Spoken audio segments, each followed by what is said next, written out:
Mukhang totoo nga, yung lumalabas na mga reports ngayon na itong si Cedric Barefield ay magko-commit na dito sa TNT next season.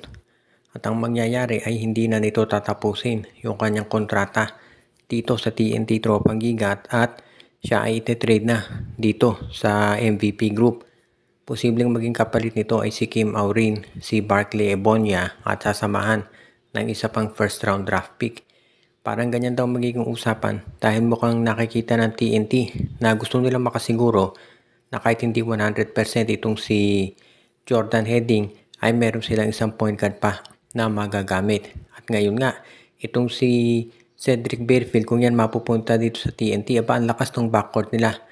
Meron kang Jordan Heading at meron ka pang, of course, Cedric Barefield at nandiyan pa si Reynan Batak at si Jason Castro. Hindi naman masasabi na magiging crowded yung backcourt nila dahil pwedeng maging shooting guard itong si Cedric Barefield o kaya si Reynan Batak. Kaya magiging maganda ang rotation nitong TNT Tropang Giga kapag nagkataon at natuloy itong binabalak nila ng mga transaksyon.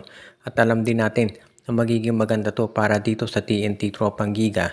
Lalo na at ngayon ay alam nila na medyo dehado sila kahit makapasok sa finals dahil nga sa dami ng mga pinagdaraan ng injuries ng kanilang mga key players. Kaya magiging maganda to talaga para dito sa lineup ng TNT Tropang Giga at sigurado na hindi dyan matatapos yon. Meron pang mga gagawing mga movements itong TNT para matiyak na sa susunod na season magiging mas malakas pa yung kanilang roster. Dahil yan talagang inaantabayanan ngayon ng TNT. Gusto nilang masiguro na yung magiging dynasty nila ay magtutuloy-tuloy na dito sa PBA. Katulad nitong sa San Miguel Beer dati. At ngayon napag-uusapan nitong SMC. Ito namang Magnolia Chicken Templados raw ay nagre-ready na kunin ng 6'8 player na si Kai Balungay mula dito sa Phoenix Fuel Masters. Si Balungay ay kinukonsidera na isa sa mga top big men ngayon dito sa PBA at siya ngayon ang gustong makuha ng Magnolia at ang ipapalit ay si Aris Dionisio at itong first round draft pick nila. Parang ganyan daw magiging arrangement at sigurado itong Magnolia Chicken Templados na papayag naman itong Phoenix Fuel Masters. Kapag natuloy ang nasabing transaksyon, mukhang ang gagawin daw ngayon nitong Magnolia Chicken Templados ay talagang pababatayin na yung lineup nila. Ang magiging focal point na o yung focus ng kanilang opensa ay yung kanilang frontcourt. Si Kai Balungay, si Xavier Lucero at si William Navarro. Talagang mukhang palalakasin daw ni Francis Chua itong Magnolia para makabawi na at manalo na ng kampyonato. Mukhang magiging okay naman to para dito sa darating na season at determinado itong SMC na siguro doon na magiging mas balanse na yung kanilang team ngayon. Ibig niya sabihin lalakas na rin itong Magnolia katulad nung ginagawa dito sa iba nilang mga players.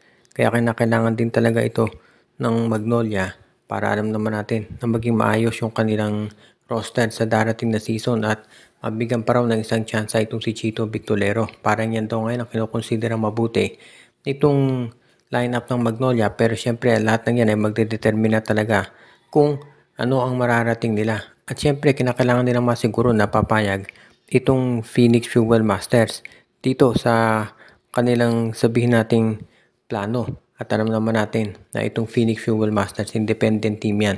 So hindi magiging madali yung pagbabago dito sa magiging sabihin nating direksyon ng hotshots. Kaya abangan na lang natin kung ano ang magiging iba pang major moves ni Coach Chito Victolero. Sa panig naman itong San Miguel Beer ay nagpe-prepare na ang SMB para dito sa Game 4. Must win na yan syempre. Dahil kapag natalo sila dyan ay 3-1 deficit na at mahirap na makahabol. Ang kinakailangan daw gawin ngayon ng San Miguel bukod dito sa Game 4 ay nagre-prepare na rin sila para gumawa ng isang trade sa Northport Batampier. Kaya sa ngayon mukhang ganyan talaga magiging sitwasyon dito at sabihin na natin na itong San Miguel Beer pwedeng kunin daw si Cade Flores o kaya ang isang pinag-aaralan nila yung draft pick na lang nitong Northport Batampier ang kanilang i-acquire.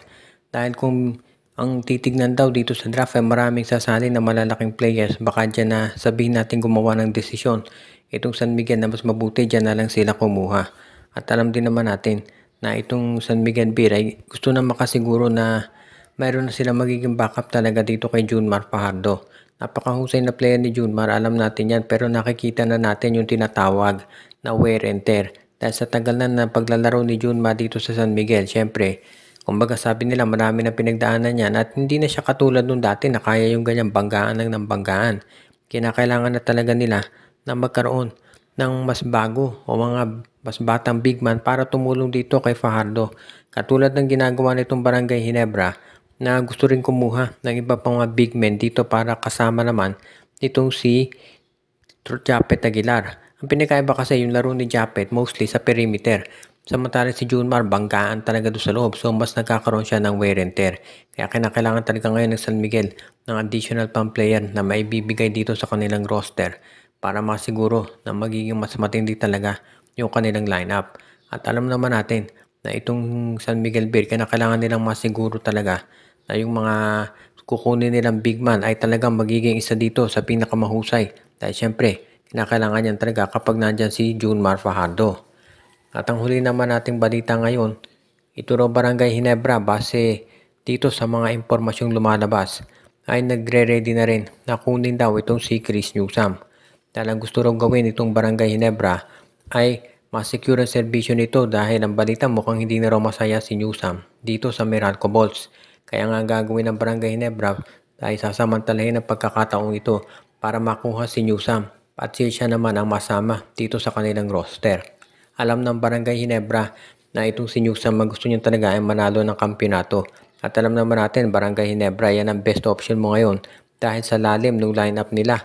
Malamang talaga sila makakakuha ng championship dito kaya talagang ganyan ang ginagawa ngayon nitong Barangay Ginebra. Kinakailangan talaga nila na ma-acquire itong si Chris Newsam at syempre papayag naman dyan ng Meralco basta maganda yung i-offer na kapalit itong Barangay Ginebra. Sa totoo lang, kinakailangan talaga ng Ginebra masiguro na sa kanila mapupunta si Newsam dahil baka yan ay sabihin natin malipat dito sa Converge Fiber XR so kaya sa iba pang team magkakaroon sila ng problema dyan. O malay natin sa sister team ng Meralco na TNT Tropang Giga. Kaya kinakailangan talaga kung ikaw itong Meralco Balls o rather itong Barangay Ginebra, siguraduhin mo na maganda na yung i-offer mo dito sa Meralco para sa iyo na i-trade itong si Newsam. Kahit na magkaribal na kumpanya yan, kung magaling naman yung ipapalit ng Ginebra, for example si Maverick Hanmisi o kasamahan ng first round draft pick, baka po pwede na yan kapalit nitong si Chris Newsam. At kapag yan nangyari, magiging mas kompleto at mas malakas na itong backcourt ng Barangay Ginebra. At sigurado na magiging mas matindi yung magiging labanan ngayon dito sa PBA. Alam naman natin na si Coach Timco na gusto yung style ng laro ni Chris Newsam kaya ito talaga ay nababagay na dito sa lineup ngayon ng Barangay Ginebra kapag ito'y natuloy. Shout out kay RG Bueno at Dalina family, kay Anthony Alon, Michael D, kay Joshua Giray Espejo at Rosales family. Pinapati din natin si Katsakino Dukusin, si Dalmasio de Guzman, pati na rin si Malyari Mascareñas. At isasama na rin natin si Ireneus Langsang, Dexter Domer, Enju at ang iba pa.